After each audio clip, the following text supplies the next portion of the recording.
It was a Friday morning. Marcus arrived at work, like always. Coffee in hand, bag on his shoulder, an easy smile for anyone he passed in the hallway. But that day, there was an envelope on his desk, white, sealed, with the company logo in the corner. Marcus looked at the envelope for a second before opening it, and when he read what was written inside, the coffee grew cold in his hand without him noticing. It was a promotion, the biggest of his career. And before he finished reading, he already knew something was wrong. Very wrong. But before I tell you what was written on that paper, I need to ask you something. Have you ever received something you really wanted, but knew deep down that it should not be yours? Hold that question, because at the end of this story, Marcus is going to have to answer it, and his answer is going to surprise you. I am Ben. Welcome to Whisk English. Today, you're not going to study English. You are going to feel English.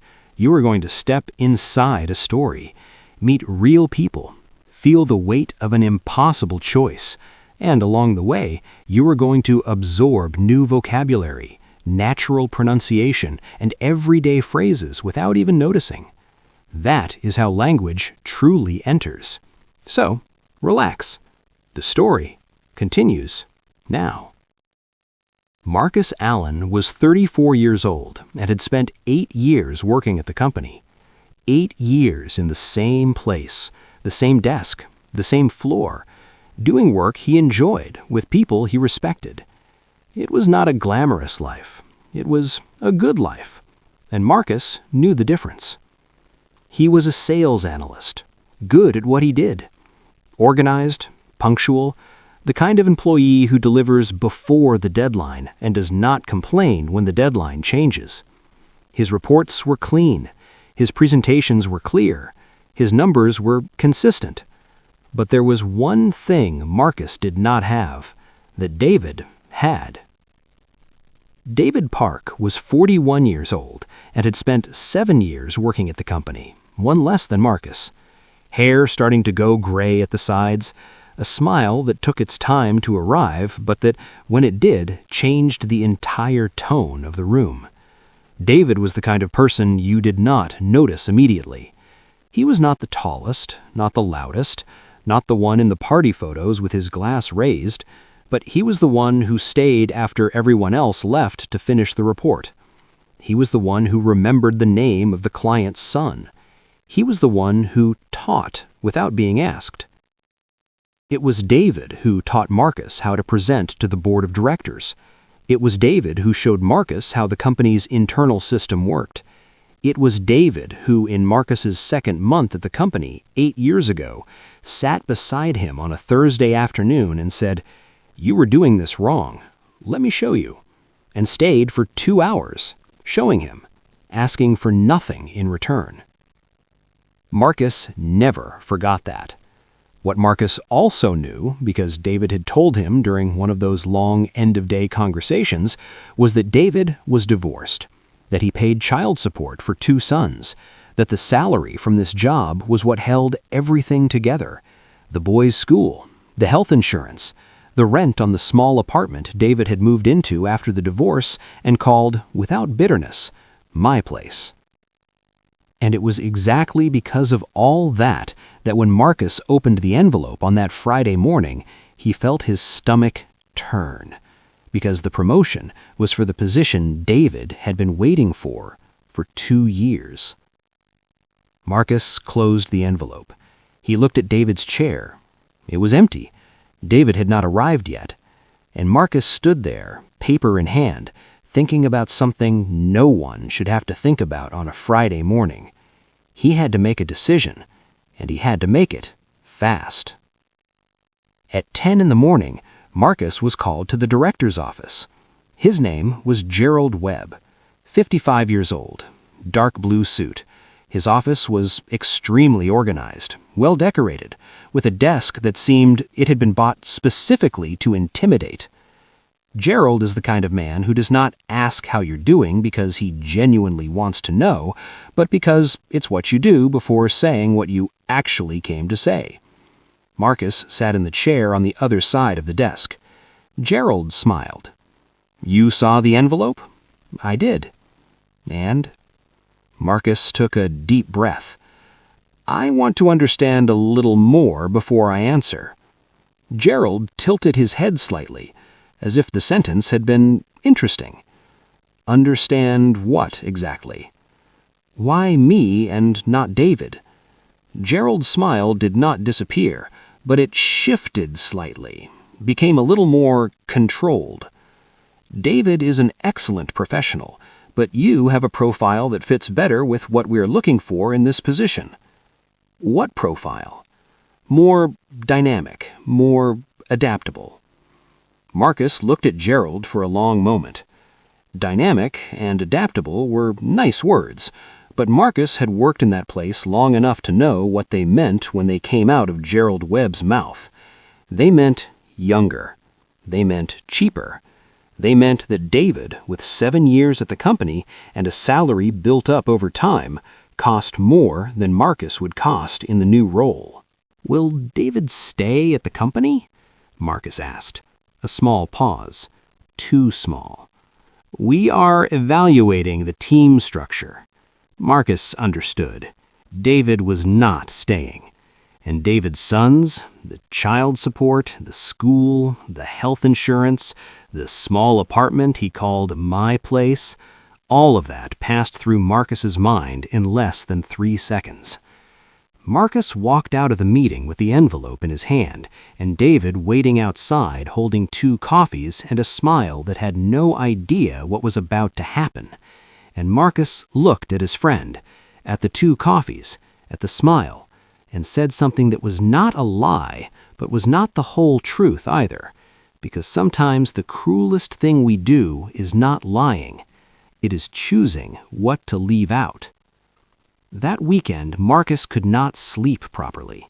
He kept turning in bed, staring at the ceiling, having those internal conversations you have when you know you are about to do something you will need to justify to yourself for a long time. The promotion was real. The raise was significant. He had a 6-year-old daughter, a car payment, a savings account that was not growing fast enough. Life cost money. That was a fact, a concrete, cold, and true fact. And David? David would find another job. He was good at what he did. Someone would recognize that. With time, he would land somewhere new. He would balance his finances another way. Those were the arguments Marcus used on himself. He repeated them as if they were absolute truths, as if repeating something made it more right. But there was one image he could not get out of his head. David, on a Thursday afternoon, 8 years ago. 2 coffees, 2 hours, asking for nothing in return. On Monday morning, Marcus arrived early. He went straight to Gerald's office, and he signed the contract. David's dismissal happened on a Wednesday. Marcus was in the new office, an office with a window, which was new for him, when he saw David walking down the hallway with a box.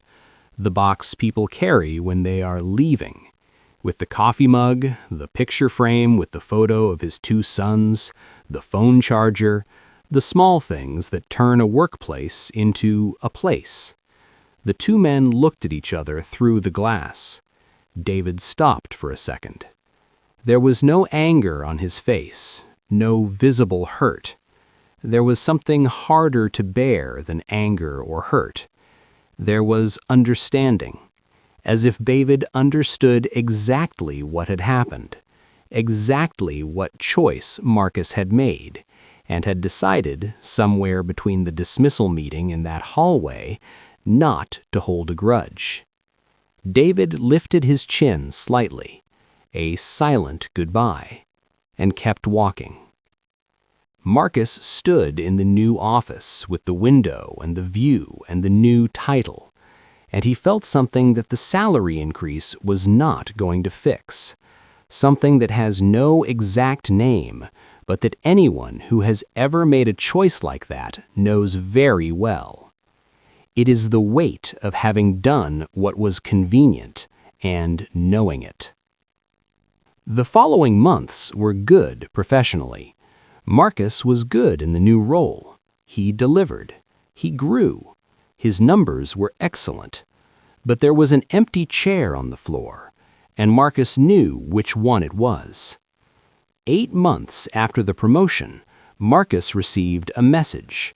It was from a number he had not saved, but he recognized it immediately. It was 3 words. 3 words that made him stop in the middle of lunch and stare at the screen for a long time. And after that, Marcus did something nobody at the company expected.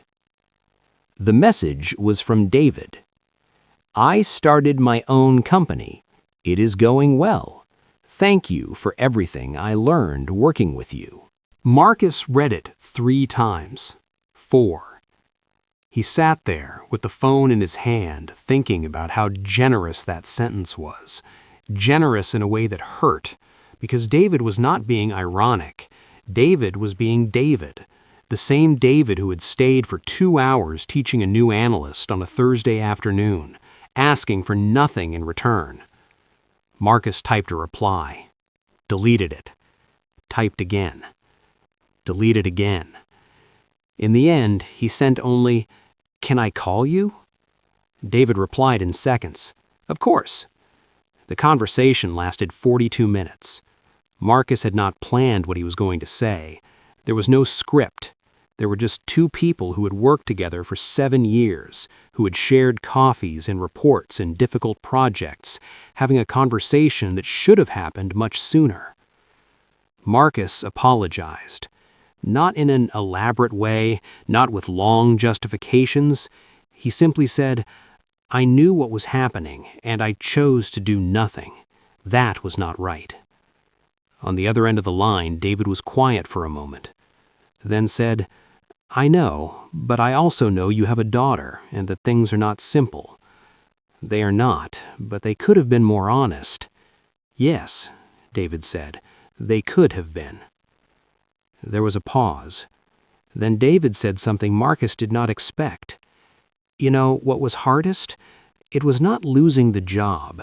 It was calling my sons that night and explaining that things were going to change for a while. But we manage. We always manage." Marcus stayed silent, with that sentence in his ear, "We always manage," said without bitterness, without accusation, with the calm of someone who had looked at the worst moment and decided not to let it define everything. 3 weeks after that phone call, Marcus asked for a meeting with Gerald Webb. Gerald walked in with that controlled smile of his, expecting numbers, results, an expansion proposal. Marcus placed a document on the desk. Gerald looked at it. "What is this?" "A report," Marcus crossed his arms, "about how David's dismissal was structured to fit my new salary, with the numbers, with the emails, with the dates." Gerald did not answer immediately. "That is a serious accusation." "It is not an accusation. These are facts, documented." Marcus stood up. "I am not going to use this against the company, but I am going to use it to negotiate one thing." "What?" "When David's company grows enough for a commercial partnership, I want you to be the first to offer fair terms. No favors, just an open door." Marcus picked up his bag. "And I want my name to stay out of it." Gerald looked at Marcus for a long moment. "You are giving up a significant advantage for this." "I am." Marcus walked to the door, stopped with his hand on the handle. "But I have already given up more important things. At least this time I'm choosing the right side." Marcus stayed at the company. The title stayed. The salary stayed. But something had changed. Not at work, but inside him. in that internal place that no one sees, but that knows very well when something is not right. David's company grew. 2 years later, the partnership happened, the way Marcus had asked, without his name, without the credit, without anyone knowing. No one except David, who one day in a coffee shop far from the office looked at Marcus and said, "You did not have to do that." And Marcus answered with the most honest sentence he had spoken in a long time. "I did. I just did not know I needed to when I needed to." There are choices in life that we only understand later, that time slowly reveals for what they really were. Marcus was not a hero. He was not a villain. He was a human being who chose the convenient path, lived with the weight of that, and at some point decided the weight was too heavy. That does not erase what happened, but it changes what comes after. And sometimes changing what comes after is all we can do.